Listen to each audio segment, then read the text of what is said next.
Good evening, everyone.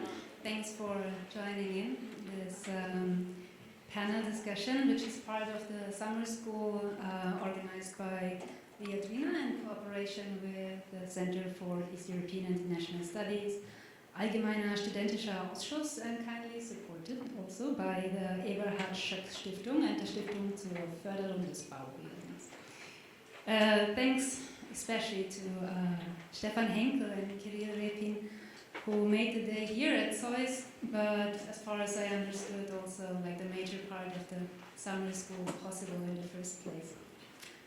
A very special thanks goes to our guests and speakers tonight in our roundtable on war, reconstruction, and feminist futures. It's my great honor to welcome Oksana Potapova, who has just told me that she came from Ukraine right now, Linda Gusia, who is a professor at the University of Prishtina, and Nataliia Otrishchenko, who is coming from the Center for Urban History in Lviv. And together we will discuss some urgent questions tonight regarding the chances and stakes of reconstructing feminist futures in a post-war urban context, and especially how such a reconstruction process could look like in practice. But let me first briefly introduce our speakers and then ask each of you to say a few words about your academic as well as your activist work, so that we can then delve into much needed discussions about how the nexus of both can pave ways for a more equal and inclusive future.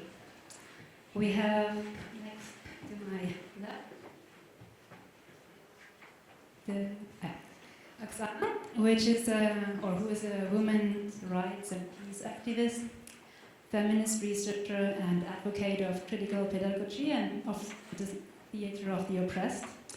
In 2021, you completed a master's program in gender, peace, and security at the London School of Economics, with a thesis on the embodied arts-based practices as colonial methodologies for knowledge production about peace and security. You have been engaged and co-founded several projects, among others the Theatre for Dialogue NGO and Women's Initiative One of Us, using community theatre and feminist pedagogy to build a dialogue and especially advocate for the rights of internally displaced women and other marginalized groups as well in the international level. So in your work you apply and develop embodied feminist methodologies, and I would like to ask you to tell us more about your approach and how this looks in practice in an applied way. It would be great if you could also share your experience and potential challenges in combining activism and your research on feminist peace and grassroots movements in the context of Ukraine. Our next speaker is Linda, who is a feminist scholar and sociologist. She is the head of the Department of Sociology at the University of Prishtina. And your research focuses on topics of gender, activism, memory, space, violence. You also co-founded the university program for gender studies at the University of Prishtina, where you bring together exactly what we want to discuss tonight as well, which is this question of how to build synergies between activism and research, and how social involvement through feminist theories and practice can look like. And I think you recently published a book with the title Women in the Moment, and women's activism during the 1990s in Kosovo touches upon these questions as well. So for you, I would like you to share some insights with us, because you have been actively researching and taking part in women's activism in Kosovo for more than 2 decades now. And I would like to ask you to tell us a bit more about how feminist activism has changed over time. What have been the major challenges, and what do you, if you look back nowadays, to what has been achieved, what have been the challenges, like how do you feel about the process of your activism, also the vulnerabilities that it includes. And I would like to ask you also to touch upon the generational question. You as maybe one of the first generation activists. And super old. Well, that's not meaning that you're super old, but you're full of experience. I look forward to hear more about the experiences. Later on, I would like to introduce Nataliia, who has come first from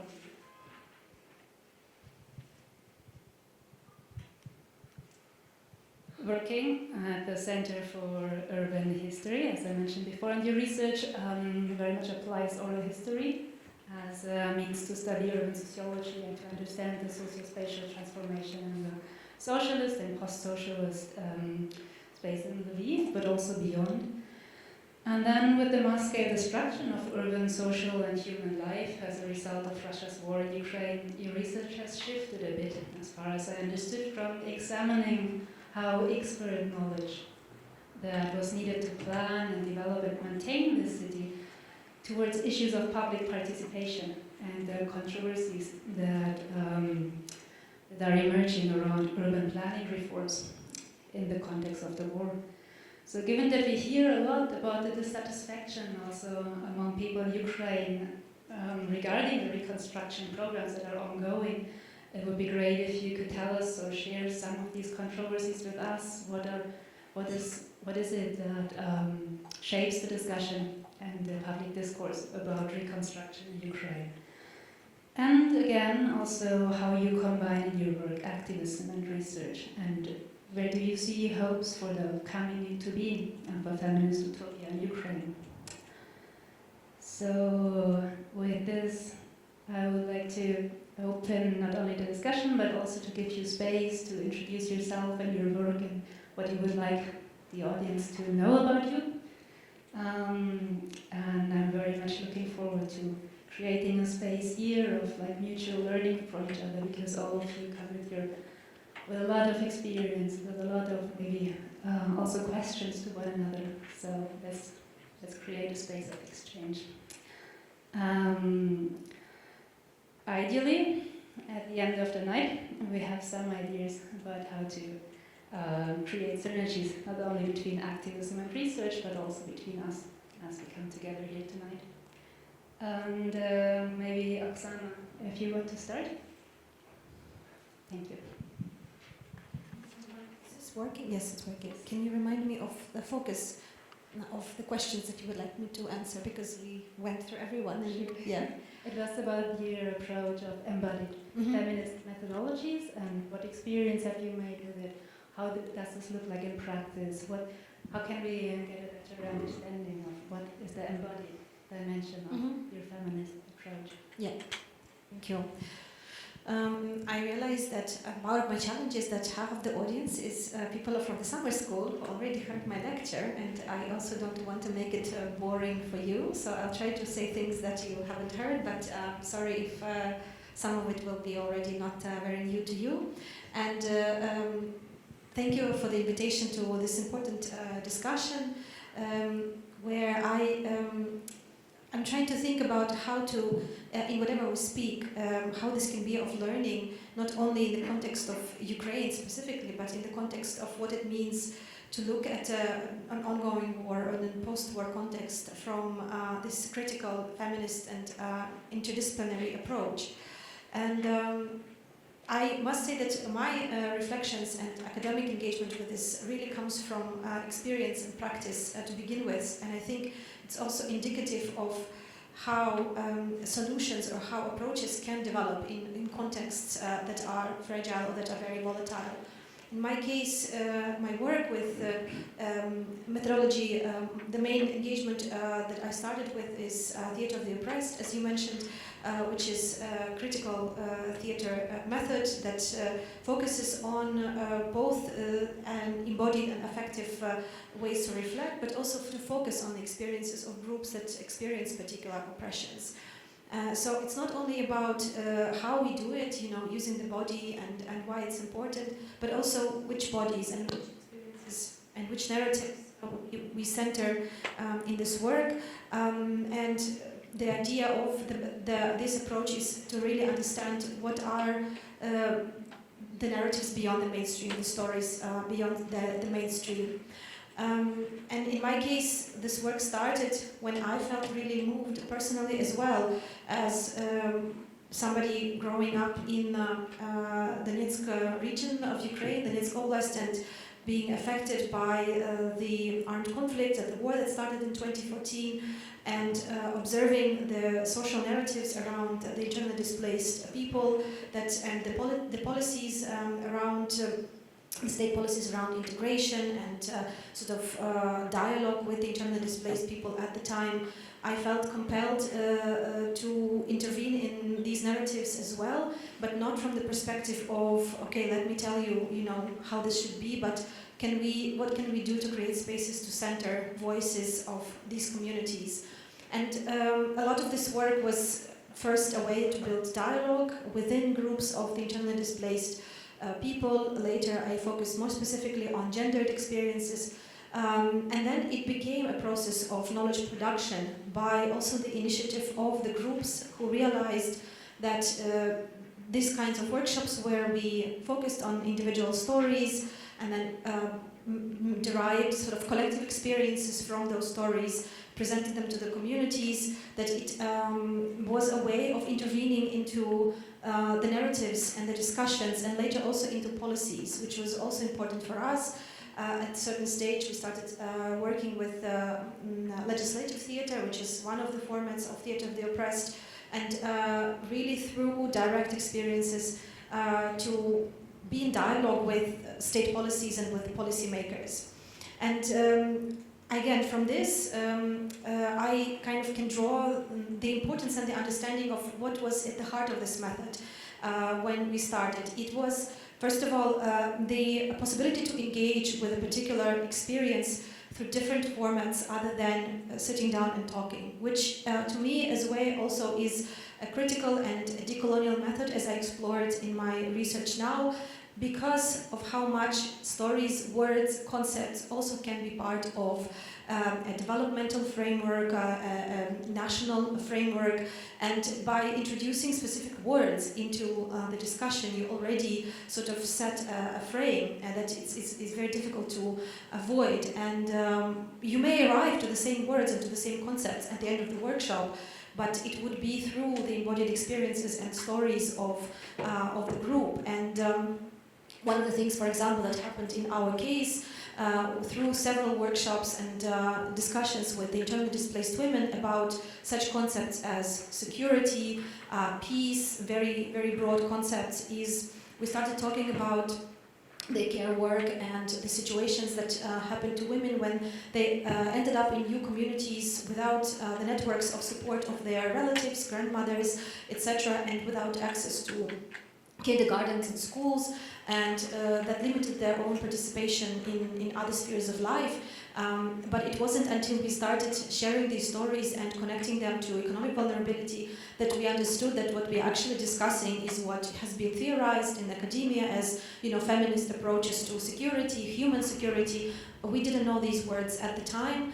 And this is the second part of my kind of understanding, is that it's not, I don't want to idealize or kind of exoticize these embodied approaches as something, ooh, wow, amazing, but it is about a different way of engaging with knowledge and connecting it to reflexivity and to theory. Because, again, I have seen that these approaches can be instrumentalized, can serve kind of mainstream narratives of let's come together and have theater, and it will be an educational project or like a pacifying experience. So it's really important also to have in the back of our mind what is the framework or what is the political position that the person using these methods comes in with. In my case, again, it was partly framed in theatre of the oppressed, and later on I started engaging with feminist decolonial approaches to understand how and why continuing to research through the body is a way to be more radical in producing knowledge. Other examples include, for example, a workshop we held at Viadrina just a week ago with some of the people here, where we talked about learning and unlearning, and then we started to play with each other and through our own experiences and memories and stories to discover what infrastructure or what settings in the city allow us to learn better or to integrate our knowledge or to discover something about ourselves. And we came up with some of the understandings that I think urban planners in the room knew already. That nature, for example, or green infrastructure is part of learning infrastructure. It's a very important part of learning infrastructure. But I think the way we arrived to that was very different, was through experiences of the group. And I think one more thing that's very important, and to me it's extremely political as well, in producing knowledge this kind of way, is when a group goes through this journey together, there is a sense of ownership and a sense of real participation in that knowledge, and in a way a desire to be politically engaged further with what happens to that knowledge, or how that knowledge actually impacts the society, because it's not just me sitting for an hour in an interview and then going away and the researcher publishing the article somewhere. It does take an investment, it does take me digging into my experiences and emotions, but also being moved to finally understand I am part of that change, of that systemic change. And so what actually happened through a lot of the work that we have done is that people were mobilized. Those that haven't been active politically or in activism, many of these women, for example, became parts of grassroots organizations, initiatives,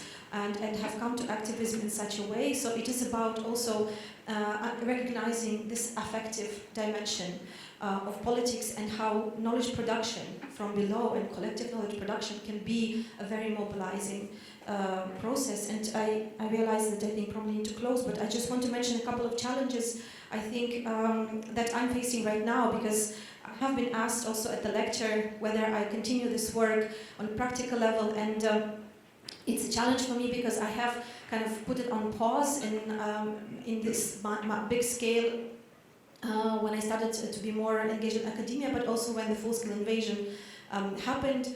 For me, issues of trauma sensitivity are very important in this kind of work, and I personally I'm still kind of navigating how to continue to engage with embodied knowledge in a way that is consensual, that is safe and ethical, with myself and also with others in groups, even though I know this work is being done in other contexts, but for me this is something that I need to be especially mindful of right now in this kind of context. And the other one is that I realized, to my own disappointment maybe, something also that was addressed today, that academic knowledge spaces are not very open to this kind of interdisciplinary research. So my challenge now and my desire is to build that bridge of, can I make these kinds of approaches more included in the kind of research I want to do, and what does it entail in terms of methodological, ethical approaches to my research. And I'm in a place where I'm really struggling with that and experiencing in my own body a lot of the limitations that sort of the system of knowledge production imposes on you. And again, this is another reason for why for me it's important that we are talking about these things in a space like this one, in a discussion like this one. My hope is that, these interdisciplinary engagements with methods will become more part of our the way we do research, especially if we want to do it in a radical, political, intersectional way that actually has impact, transformative impact. I think I'll stop here. Thank you. Yeah, thank you so much. And I think that summer schools, as the Viadrina has provided, are starting grounds for testing such more radical, if it is even radical, approaches. No? Why is it radical if it is so much touching upon all issues of everyday life, research and intimacy. So thank you very much for these insights and for sharing your experiences with embodied approaches, and especially I think what you mentioned about learning infrastructures of the city and how you feel becoming part of something and you care and it matters and a story is being built in interaction with the built environment around you. That is something that maybe also links to Nataliia, who has a lot of experience with like how the urban environment is being a contested ground and how different actors take over the power of defining how it is going to function better or not so good for different actors. Maybe you can continue sharing some of your experiences over the past year in that field of research, but also like most recently.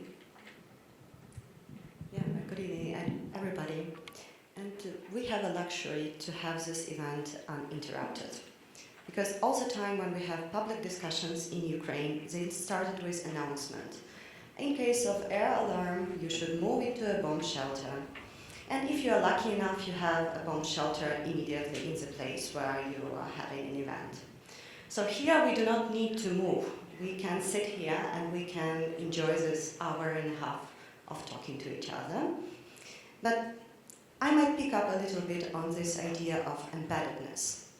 How can I share my embedded experience of last 18 months of living in Ukraine?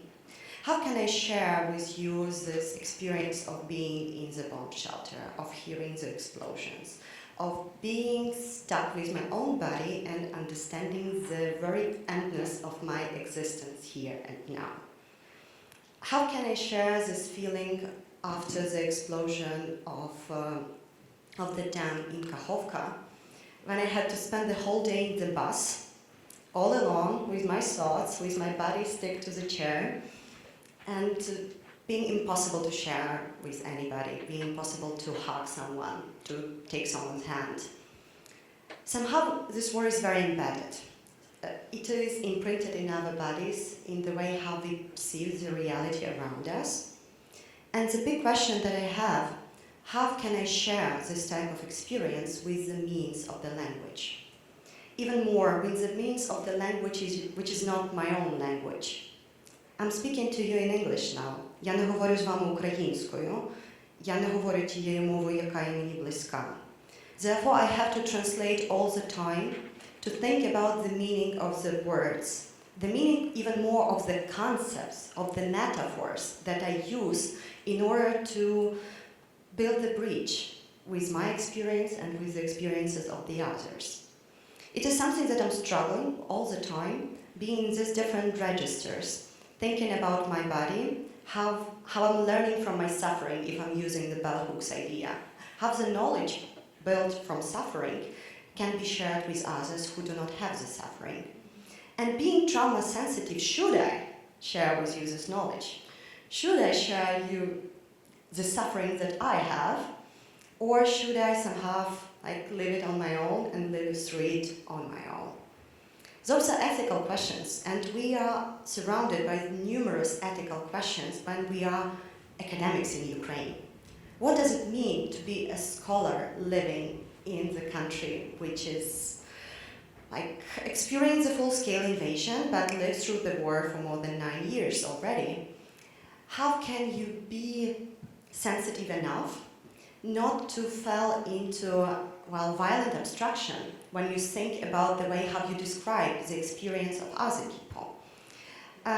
What kind of tools your academic training provides you in order to assess the reality which is shattered? Could you still rely on the same tools, or you need to reinvent some new methodologies, approaches? What knowledge are you building on when you are living through the situation of this radical openness and radical vulnerability? Those are the questions that we pose to ourselves. And for me, my professional self was completely shattered with the full-scale invasion. I'm a sociologist, but what does it mean to be a sociologist? You ask us the questions about how our activist self, professional selves, multiple selves are interconnected, how your civic identity is enacted and endangered, how your gender identity is endangered in the situation when You are a woman in the country which is affected by the war. Have your gender identity and your sex gives you an opportunity to be here. I have a privilege to be here because of my gender, somehow. We cannot hear the voices of Ukrainian scholars, male scholars, who are not allowed to sit here, and who could be drafted to the army, and who are not fighting at the front line, who are sacrificing their lives and their health and their professional careers. There are many scholars there, and I would like to thank, for instance, Otrishchenko, who is a sociologist and who is fighting at the front line now. And I have a privilege of being a woman sociologist and speak to you here and now. So what does it mean to be a scholar and a social scientist in the country which is affected by the war? Well, I'm struggling with the language a lot. I'm thinking about the metaphors. And a year ago, at the Berlin Literature Forum here, Halina Kruk, a famous Ukrainian writer, gave an introductory speech. And she said that she's afraid, but metaphors cannot save you from the bullets. They cannot save you from the tanks and from the flying rockets. So what is the role of the metaphors? What is the role of the language that we, as scholars, as academics, bring? Can it protect us? Well, I can say yes, because we are enabling certain things with the language that we use.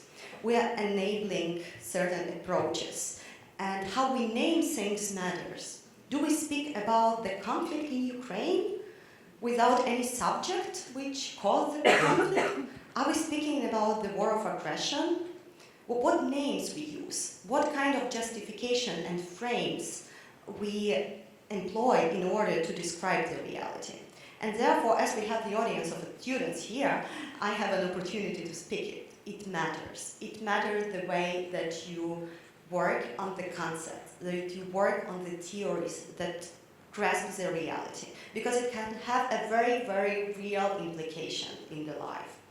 Those metaphors will not save you in the case of the war, but they enabling certain conditions. And historian Andriy Zairnuk, he had a piece on that, and historians as enablers. So the way how we approach the reality, how we describe it, how we conceptualize it, it enables certain things to happen. But at the same time, it is very limited.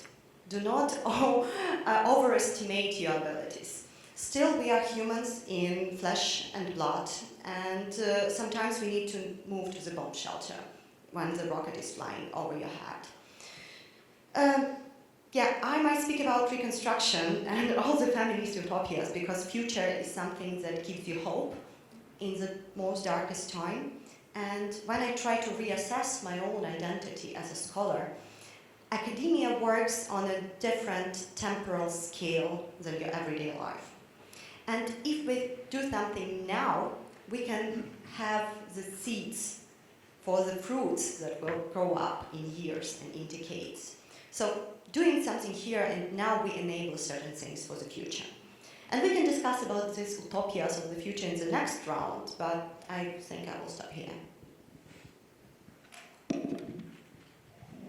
Yeah, thank you very much. I think that gave us a sense of the struggles that you're going through, and I also think that your last point about the temporality of this experience is something that Linda can take up, because you also shared with us today already a bit about the question of like what is it that defines when a war starts and when a war ends, and how does the different perception of the past that changes radically with the experience of the war affect, well, not only the given insecurities about the future, but also like your existential way of being in the world and of making sense of what happened in the past, what am I doing now, what is coming in the future. So just broadly tell me something, or tell us something about your perception of temporality in, with regard to conflict, violence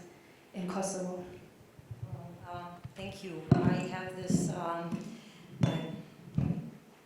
been blessed the fact that the war has been over in a while for Kosovo, so we are not facing that immediate threat. the war has this potential to linger in different generations, and the war has a potential to touch upon the generations who have even been born after the war and have no embodied personal experiences of how it feels to run in the shelter and how it feels to have that existential fear. I think it leaves you, and maybe I would be, so there's that temporal distance that I have a privilege to have and share, and also very humbled and careful and empathetic, so I apologize if I say something that will offend you. I understand that the war is happening for you, and every kind of discussion and attempt to theorize it or to impose our own experiences of it can be unsettling and unnerving for you. So it's very, I take this role and position of somebody who's also been blessed with the gift of experience of the war, and that gift of experience sometimes puts us all in a peculiar position in academia, I think, especially because you are almost always allow the spotlight in the context of sharing that experience or talking about that experience, but not really,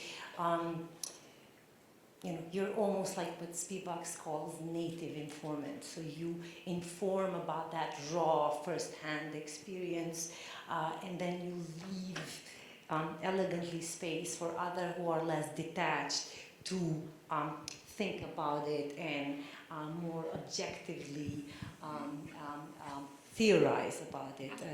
So we are almost like a sort of first-hand native informants of that experience, and that has been, so I also work with this sort of blurring the line between my own personal experience, the research that I do that is connected very much to that experience, but also, theorizing it and producing knowledge about it, and it's very complicated and it's very slippery, because it's that burden of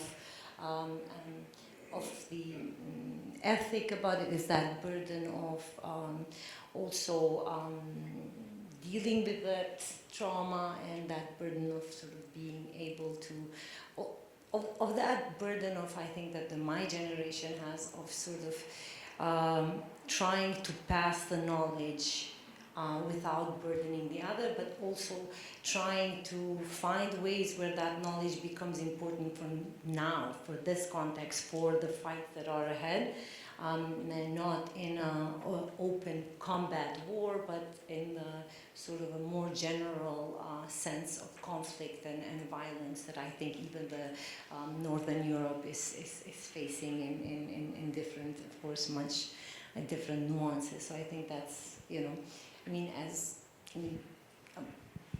coming from Kosovo, we have also this burden of being first humanitarian intervention and then being a humanitarian subject. So I think it's very interesting to think about that, how you are, that depth and what it means. This is why I often use this when I talk about this mapping of women activism. I often use this concept of unfinished activism, borrowing from Angela Davis, thinking that it's really ongoing and the different struggles are always ongoing and continuing, and this temporal and spatial segregation really, it slips. So this is a nice opportunity to talk between sort of the temporal distance, but also spatial and geopolitical differences that Ukraine and Kosovo has. So I'm very humbled and honored to be here and sharing the conversation, although I realize how difficult and raw and present, and how you are all now fighting for survival, and that survival mode is it's really hard now to sit and reflect at the same time and survive at the same time. So I appreciate your efforts. Yes, thank you very much, and I think that applies to others of us in the room as well. So there's many people in the room who share the experience of the war and what it means, and who have the sensibilities that like are in the room and that are felt, and then there are other people who do not share that and who do not always know how to like engage with questions that are extremely sensitive. So please also be understanding for questions that might not necessarily be taking into account all these sensitivities. But before we continue with the discussion that is then open to the public, and where probably questions about strategies and tools for feminist activism will be discussed together, I would like to step one step back and ask you, like, we speak a lot about future-making feminist utopias, and in a way this assumes women as sort of power engines that are never-ending, that have a never-ending capacity of withstanding the kind of withstanding the expectations that are they are confronted with, and as if women could endlessly create more and more activism and networks and support one another and be in a way resilient all the time. So what is your feeling about how you deal with these expectations? Do you sometimes feel that you run out of steam, and what does that then mean for you? Are there support networks that you among academics and activists are emerging and do develop in order to give space for these vulnerabilities as well? You can, whoever feels like answering, that's open to you. I can start. Well, I mean, it's the war, the conflict always places this very contradictory expectations about women, and they are contradictory indeed. You know, there's like motherhood, the sacrifice, and gender equity, but then this sort of well-being and survival. So it's very the expectations, local, international expectations within the group, expectations in the feminist sort of international groups and solidarities are completely different. So it's very hard to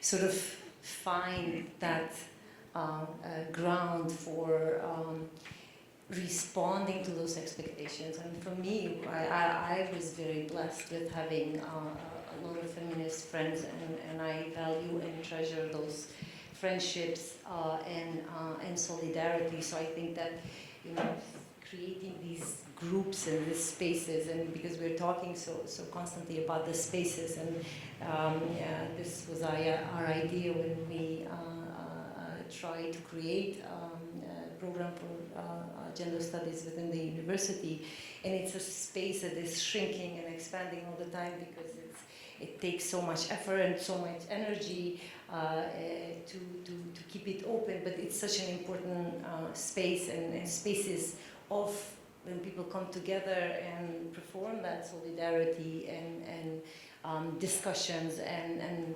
self-reflections are super important for the feminist movement, but also bridging differences and forging solidarities.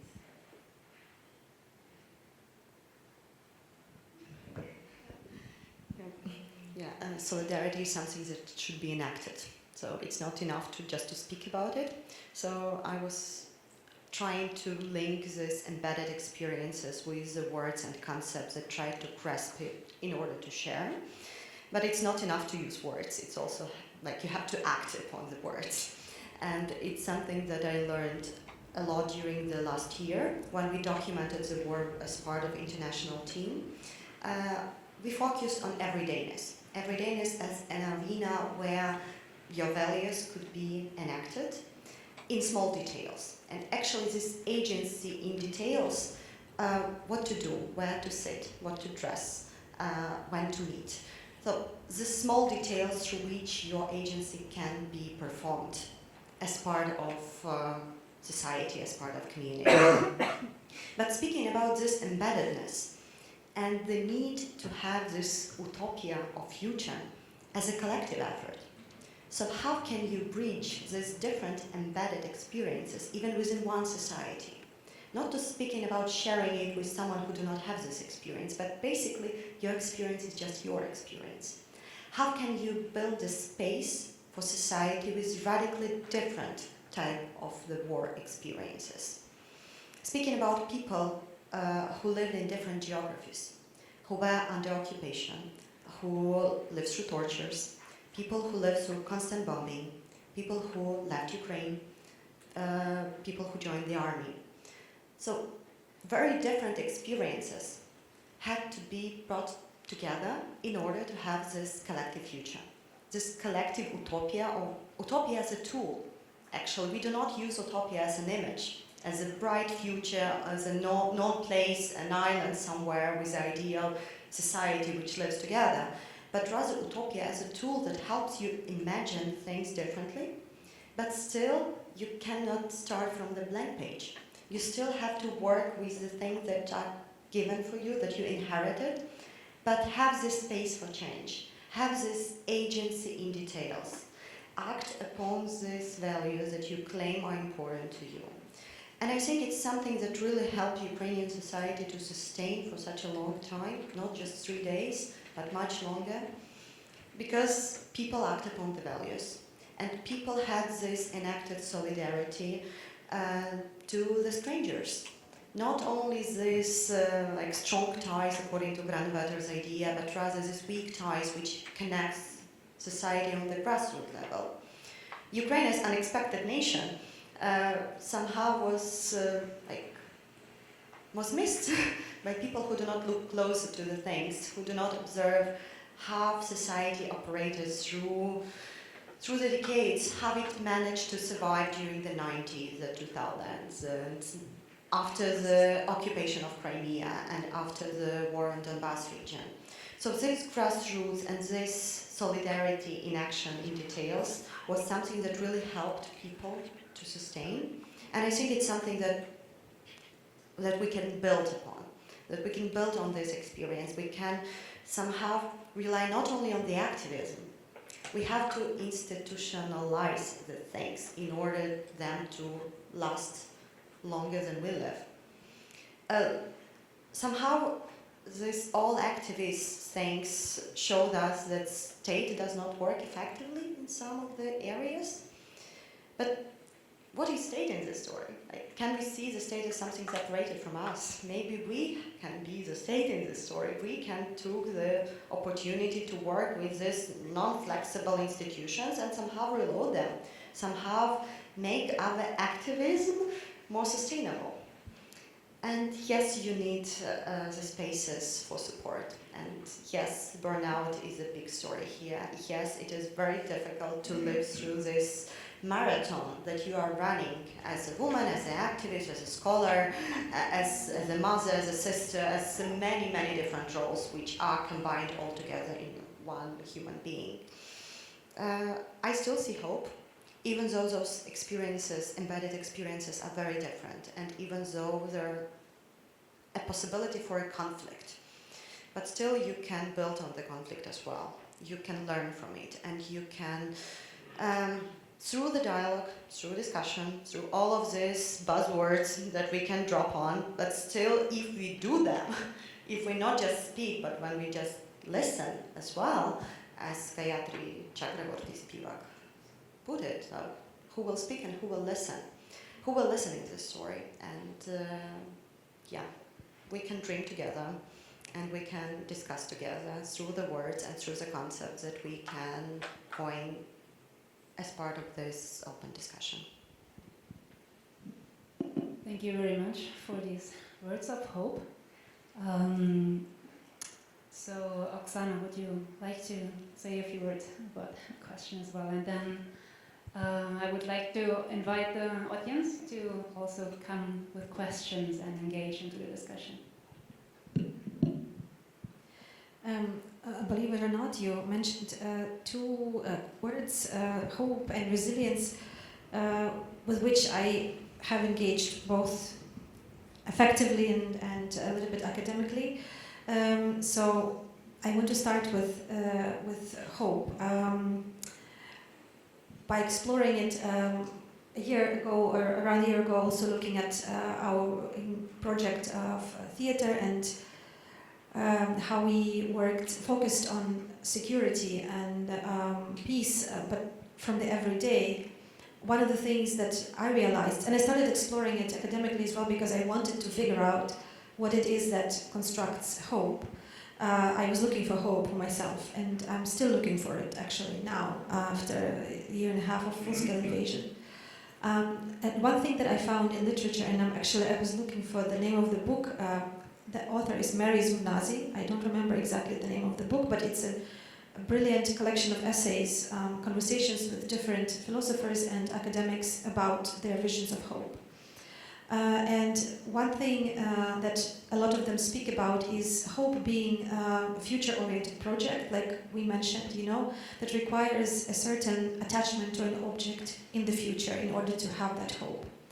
But at the same time, this is something that starts from today, so there is that connection. And for me, the interesting discovery in exploring that was, while we can attach ourselves, and it can be hopeful and useful for us to attach ourselves to a project of the future, the energy for that project actually starts here. So focusing on the everyday and being attentive to what it is that we are doing already that gives us hope, or what it is that we are missing, what needs are not being met, needs of our communities, what voices are not being heard, are the building blocks towards that project, that hopeful project of the future. Because like many other future-oriented projects, including projects of security or, a good state, or, now it's recovery of Ukraine, these can be very much co-opted and taken up by structures of power and those who have more access to discourses.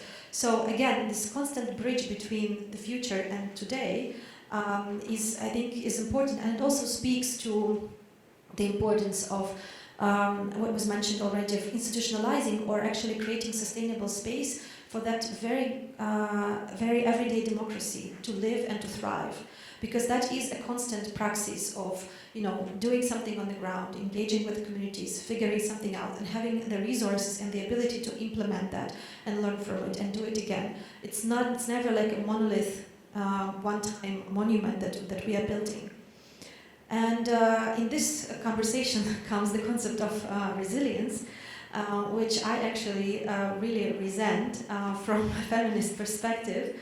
And also the group from Viadrina will remember our conversation in the class where I referenced another brilliant text by Sarah Brake. It's called Bouncing Back, Vulnerability and Resistance in Times of Resilience, where she actually quotes an unknown poster in New Orleans which says, "Stop calling me resilient, because every time you do that, it means you can put something else on me. I am not resilient." And I experienced that at a certain point myself after about 7 years of grassroots activism in Ukraine and being called to speak at, during times of COVID, being called to speak at one of the panels, which happened online, of course, on the resilience of feminist activists and how they have become first responders. And as I was preparing for that speech, I felt so much anger in me and so much frustration, and I was like, I do not want to be, exotified and put on this spotlight as, look at this amazing, resilient activist. Like, once again, they are doing something great, and never mind how much money they're getting for their funding for their projects, never mind all of the situations they're living through, let's for 1 hour celebrate them. And that started in me this critical reflection of what resilience actually means and who names yourself resilient. And I think we cannot deny that this resilience has been owned by Ukrainian society and communities, for sure. And again, as already has been mentioned, that when it comes from below, when it comes from the people, and when we know what makes us strong, it's just very much something to own. But I think for me the danger is when this expectation of resilience kind of continues, and the ability to respond to the crisis turns into, oh, okay, so you are so strong, that means you can endure this and that, and you're not going to need any structural support or any, institutions to actually take over what you have been doing. And to me, that there is a great danger in that discourse when it becomes part of both the narrative of individual kind of well-being, the narrative of vulnerability that is individualized, as well as a narrative of a political economic system. In fact, to me, like, these reflections and these conversations and this academic engagement led me all the way to, like, okay, from a standpoint of resilience, what kind of society are we building? Is it a society that expects every citizen to be resilient on their own and to manage and deal with their issues, or like with their family vulnerabilities, with their care responsibilities, sort of behind closed doors? Or are we building a resilient society where these services and these vulnerabilities are collectively shared? And that is both part of, as I mentioned, like the discourse, as well as politics, and as well as economics. And there we enter like a whole new level of discussions and advocacy. But for me, making those connections on how big decisions in my country might affect me individually and my resilience, and the resilience of so many women and men and queer people that I know, is what kind of also propels me to continue advocating and being both a scholar and an activist, and making those connections for what for me the utopia, for example, would be some kind of vision of a more caring society or care-based society in so many different ways. And again, we can have a different conversation of what that means, but it did come from the understanding of how much I actually rely on collective care and community care in times of my own vulnerability, and that I think everyone deserves that kind of collective support, both from communities, the state, or local communities, and from others. So, I think this is one vision I'm holding on to and constantly reinventing for myself. Thank you. Thank you very much, all three of you. So are there questions in the audience? Yes. Someone wants to start the discussion. Tatiana.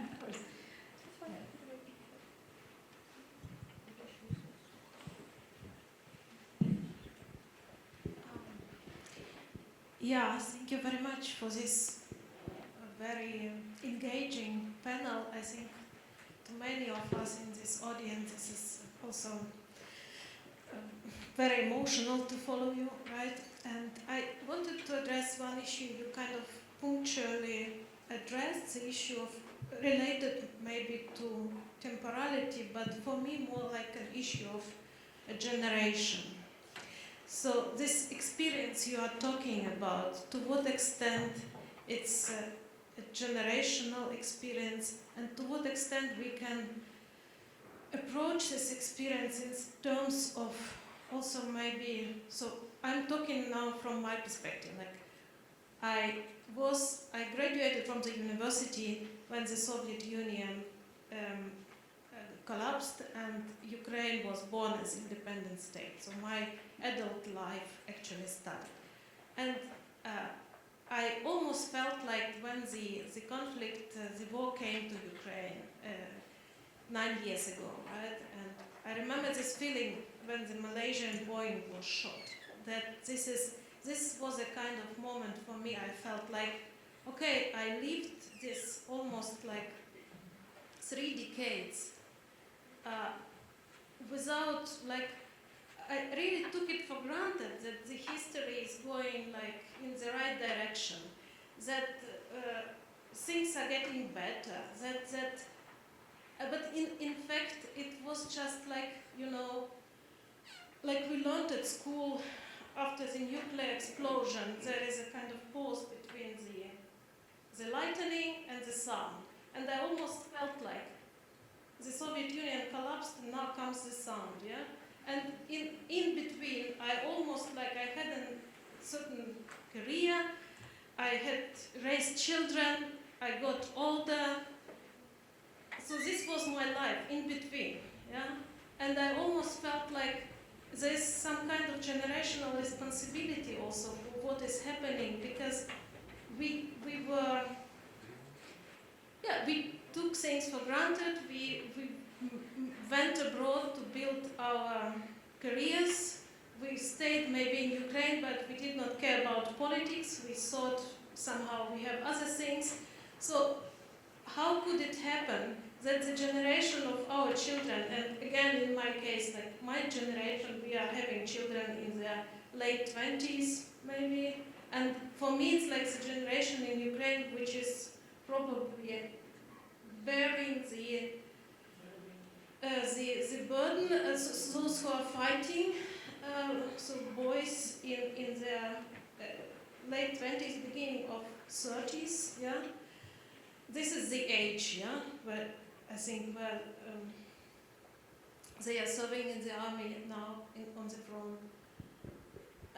So thinking about the generation of our children and the generation of our parents, whom we often blamed for being like socialized in Soviet times, you know, they had no idea about activism, they kind of believed newspapers and TV and this was this saying in Ukraine, if you want to help Ukraine, hide your grandma's passport, yeah, then don't let her vote. Yeah. But now again, this generation is probably the most vulnerable in Ukraine because, there is some kind of social welfare, but often these people are left to themselves, yeah, and if they don't have like family support. So I'm thinking about these generational experiences and also this issue of who bears the burden and who bears more responsibility in this situation. I'm sorry if my question is probably too amorph. Is that for all of us or for me? Because I'm talking more about I think whoever wants to.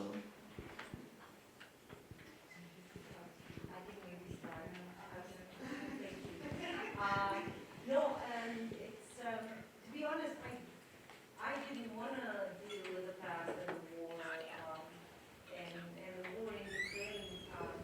The war in Ukraine really reminds us all about fragility of the peace and the threat of things collapsing.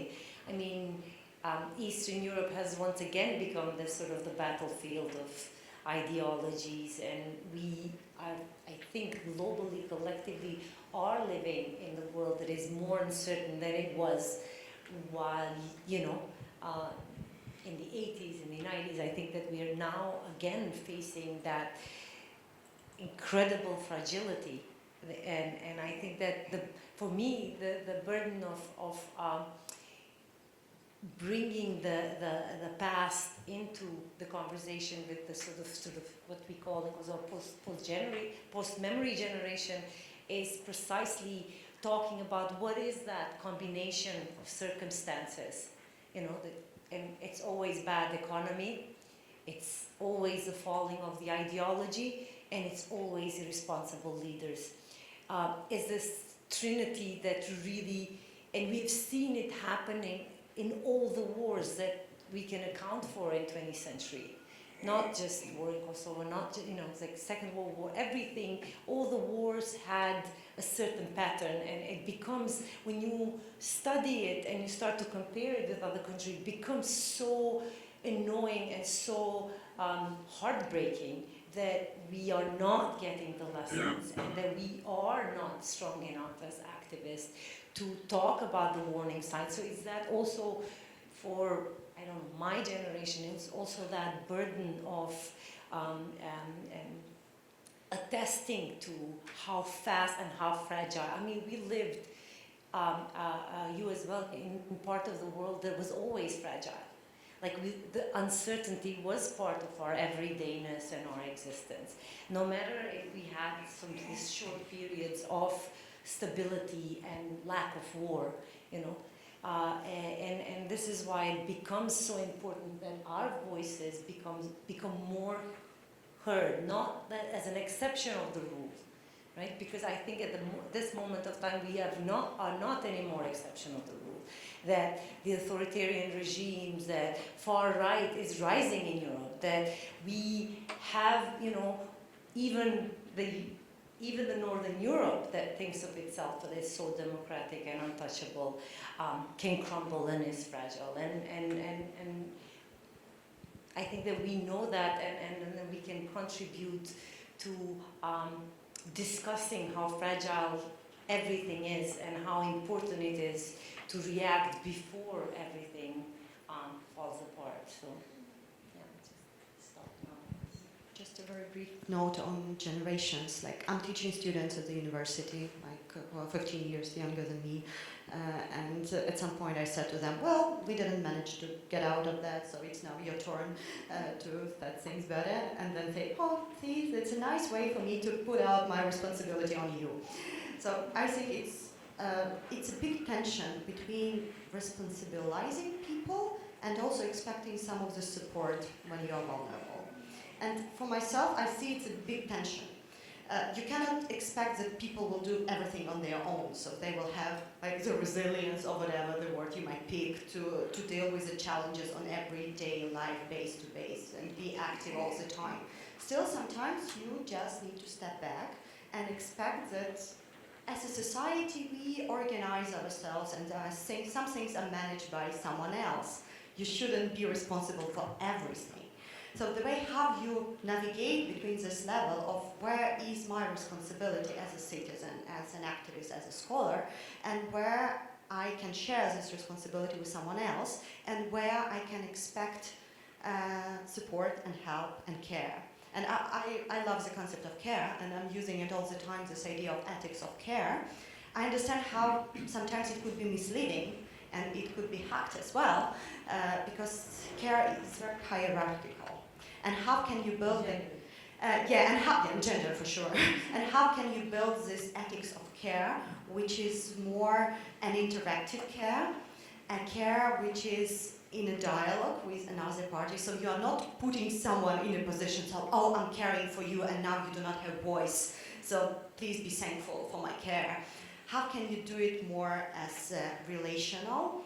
And also, like Joan Tronte, I think, she developed this 5 concepts of how you care in a more egalitarian way, in a more relational way, not in a hierarchy that I'm caring for you, that's why please be thankful and be in this position.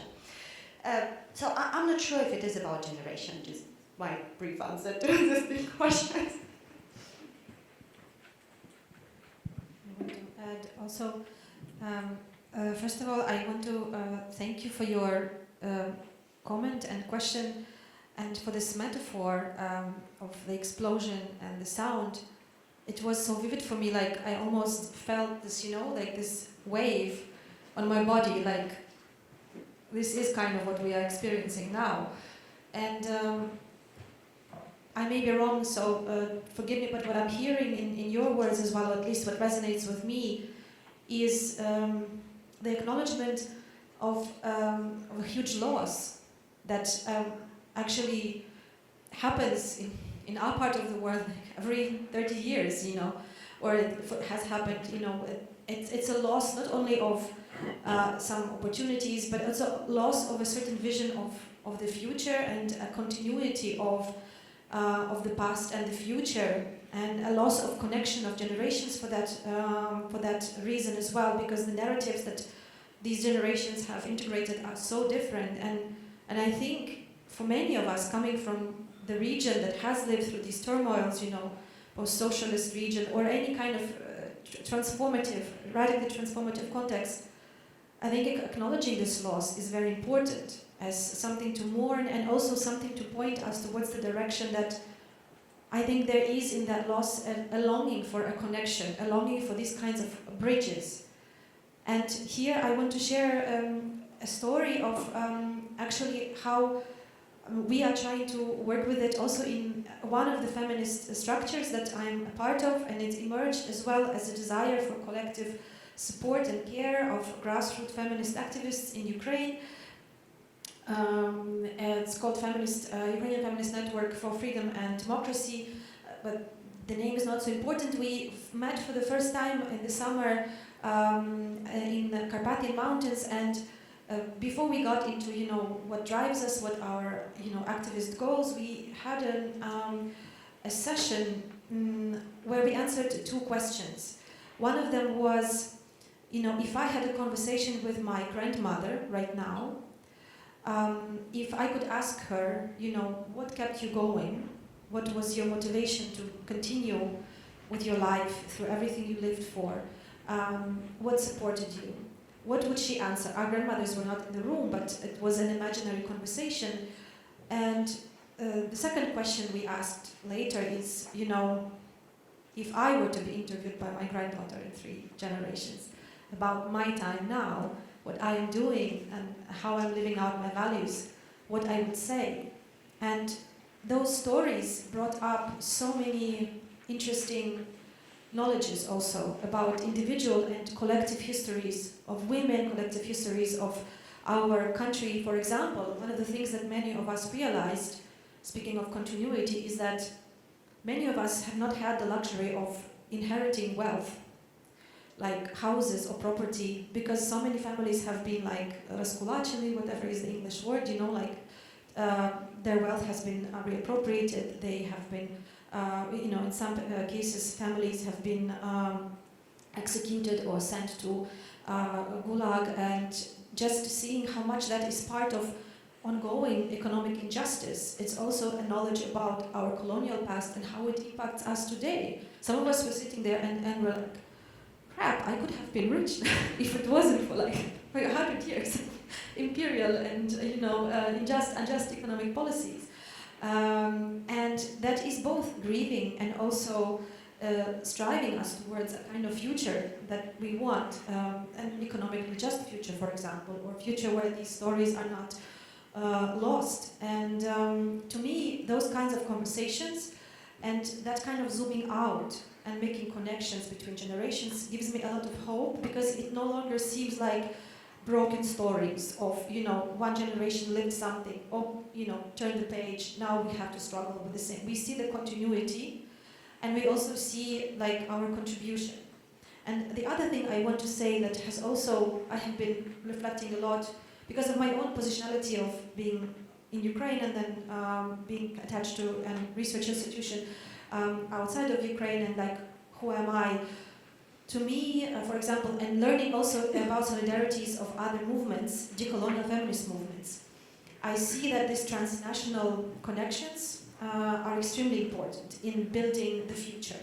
So I really want to, and I know inside Ukraine, and I'm sure there was also conversations like this in other conflict contexts, this binary is very strong. Did you stay in the country or did you leave? And what this means for you and for your patriotism, etc., etc. It's a polarizing conversation. But for me, acknowledging, you restarted borders, I'm sure you know what I'm talking about, this blurring of the border of who is actually where and what is this project of a future of Ukraine we are contributing for. And in my understanding, the role of knowledge producers like yourself and those who have had access to international arena is extremely important right now. Not the least because, let's be very pragmatic from all these utopian conversations, it's the Western governments who are and will be funding a lot of the recovery in the future and are already shaping the agenda.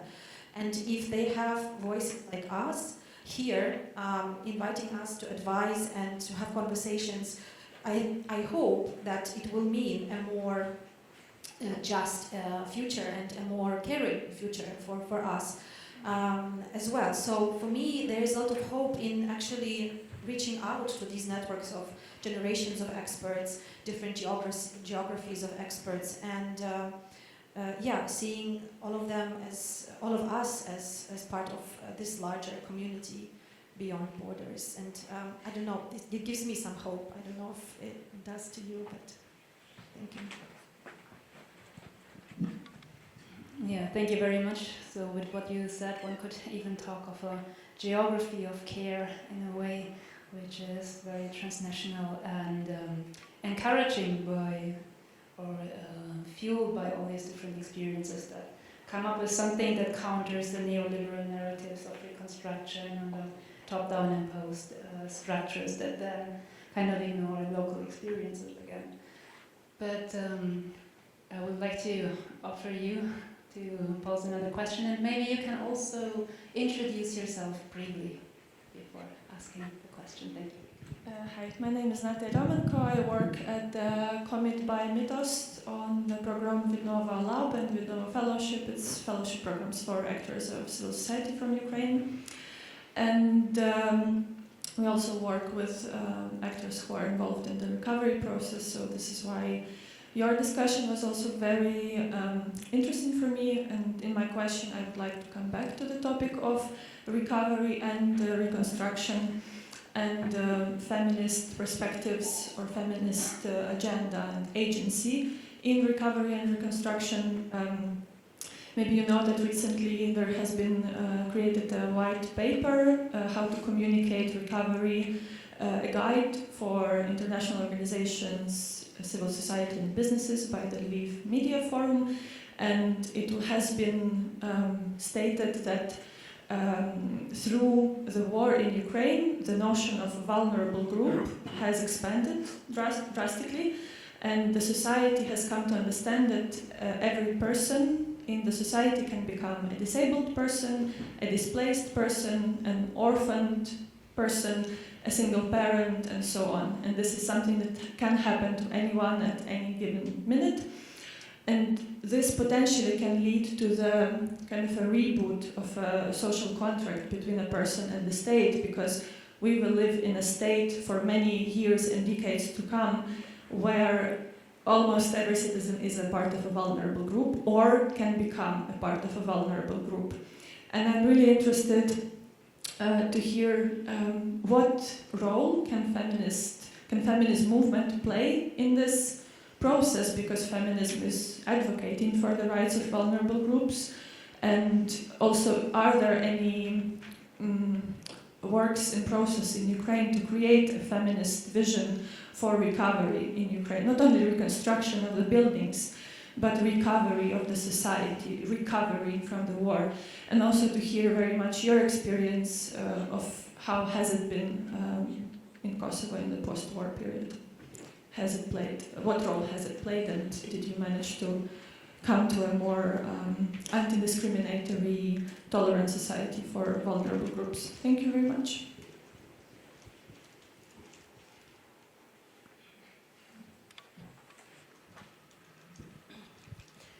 Well, I mean, feminist movement, I think in Kosovo is very strong and vibrant, and we have a young generation of feminists who are radical and very political and care a lot about and insist a lot publicly on these politics of care and welfare. Kosovo is not yet a state. It's not where we want to be. It's far from a good welfare state, facing a lot of problems with this idea of reconstruction. You know, when you think about reconstruction, the first image when you look at Ukraine is the buildings. Kosovo has no trace that war ever happened in Kosovo because all the buildings are rebuilt. So there's no physical trace of the war, but the war and the destruction that came, so is still lingering and is still there. So we had to go through many different politicians and government and demand for a better representation. And I think we are far from where we want to be, but I think that the feminist movement has really played a role in being watching and being the first to react, being the first one to criticize, being the first one to respond.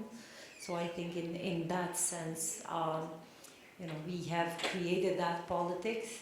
A lot of the things can be co-opted and appropriated from and really changed under your nose. So there was a lot of that, of sort of appropriation and changing and not, things didn't go always as we planned, but this is what I'm saying, the consequences of sort of the post-war are so deep and so different generation, not just that generation that fought in the war or has experienced the war, but generations to come. And I hope that the generations to come will be less tolerant than we were to our government and will push harder than we pushed. We had, I think that when you are just in the process of reconstruction, you tend to be, and especially when there are different actors involved, like in Kosovo's case, all the international community there, you tend to be less critical, and you tend to be more understanding of the processes going wrong. And this is why I appreciate the next generation of feminists, the younger generation of feminists in Kosovo, that are less patient and more radical in their demands and push harder. So, yeah, I'll stop here and allow for others.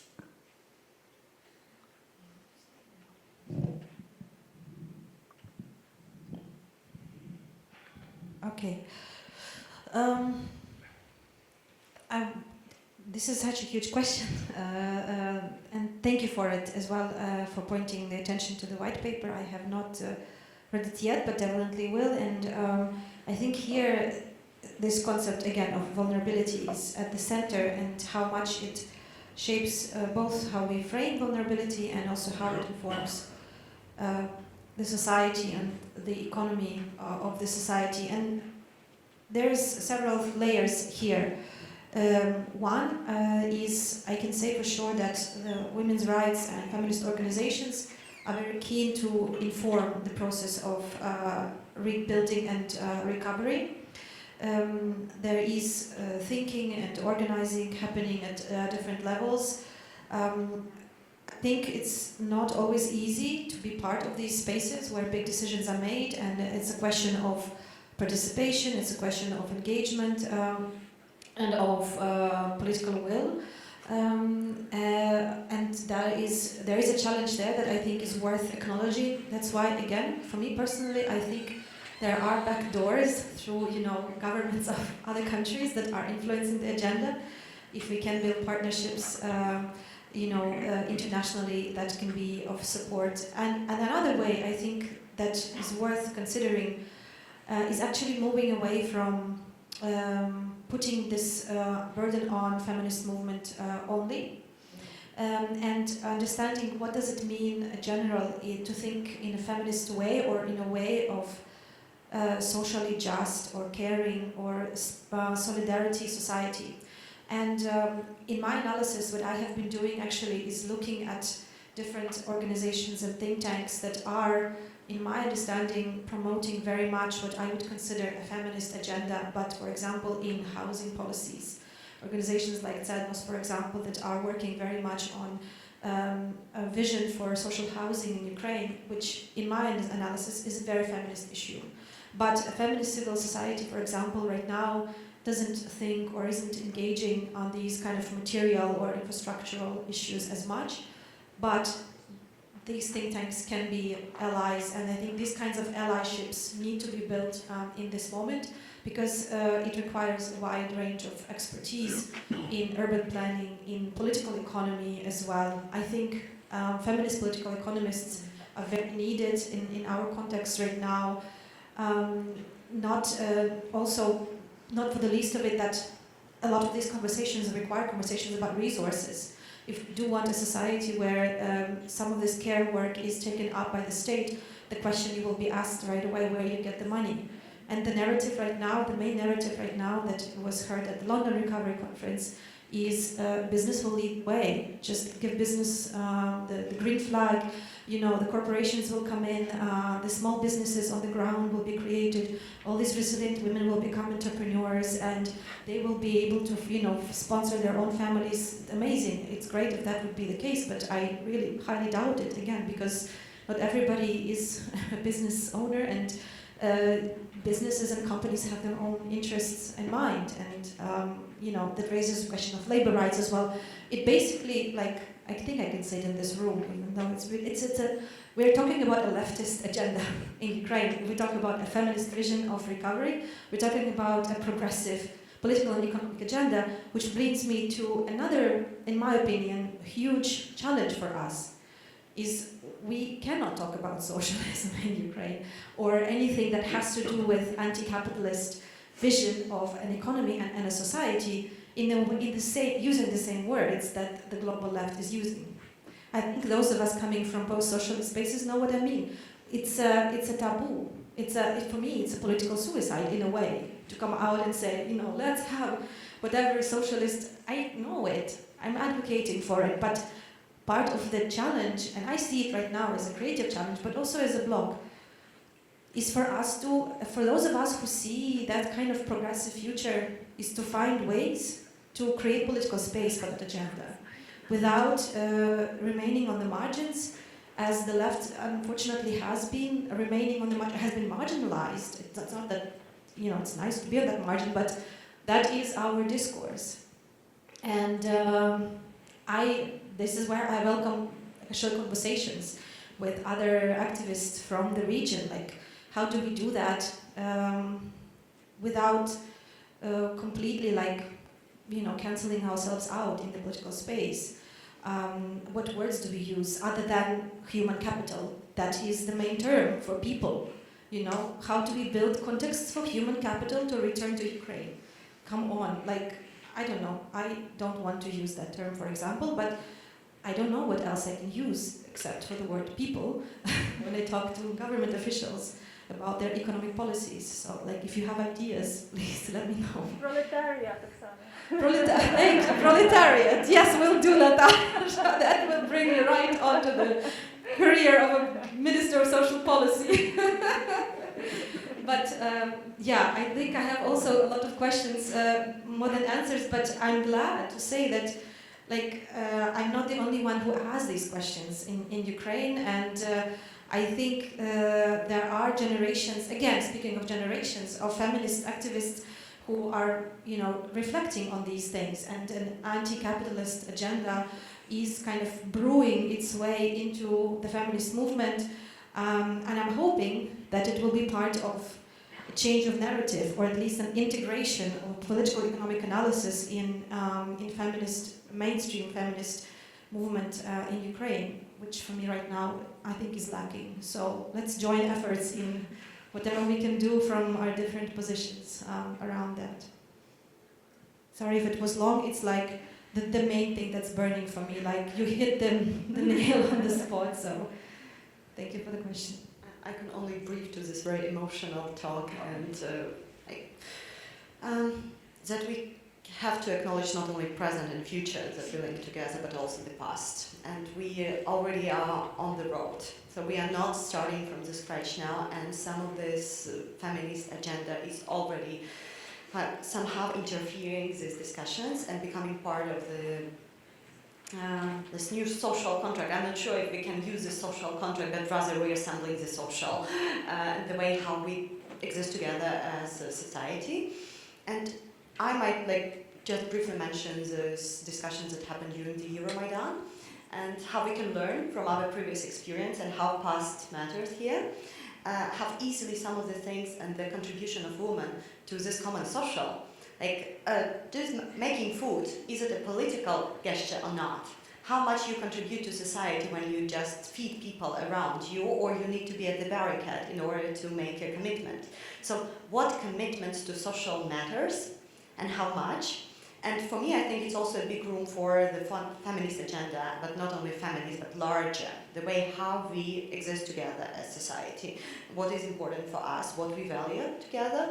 And I'm not quite sure if this left-right works here, if we are still using this old language to mark the things, or we need another type of language. We do not have this heritage of like either socialist or capitalist or whatever, or we need also to work on the concepts, work on the names for things that we are doing together and the things that we are advocating for. So maybe it's time for us, it's a very resourceful work, and I do not have time and resources to sit and think, okay, what I'm doing, what I'm fighting for, because somehow it's obvious, but somehow I also have to communicate it to other people. Should I say it's a socialism, or should I say it's like a new social contract? And if a new social contract, or what is a social contract? What is important for us as society? So it's a call for a new language. It's a call for a new concept and the way how we can describe and share the things that we are fighting for with others.